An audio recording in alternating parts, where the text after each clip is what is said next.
सुनसान गाउँको किनारमा एक दिन एउटा अनौठो घटना भयो। बिहानको झलझली घाममा गाउँको बच्चा मनाई खेल्न निस्तेको थियो।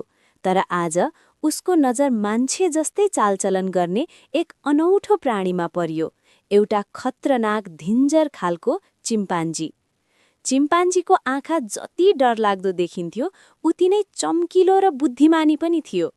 सुरुमा मनाई डरायो, तर चिम्पान्जीले हात हल्लाएर मृदु मुस्कान देखाएर उसको डर हटायो। मनाईले हौसला पाएर चिम्पान्जीसँग नजिक जान थाल्यो। उसले चिम्पान्जीलाई आँपको रुखमा बसेर खेल खेल्न सिकायो र चिम्पान्जीले पनि उसको सानो खेलमा सधैँ सहभागी हुन थाल्यो।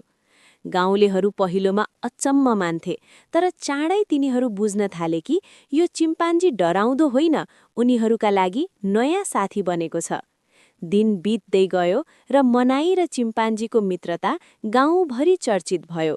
गाउँलेहरूले उनलाई मनाईको सखा भनेर बोलाउन थाले। जब साँझ पर्दा उनीहरू सँगै रुखमाथि उक्लिएर घामको अन्तिम किरणमा खेल्थे, हरेक दिलमा खुसी र रमाइलोको सुनौलो झल्को छिरिरहन्थ्यो। यसरी एउटा अनौठो चिम्पान्जीले गाउँको जीवनमा नयाँ उज्यालो ल्यायो र मनाईले जीवनभरको अद्भुत साथी पाए।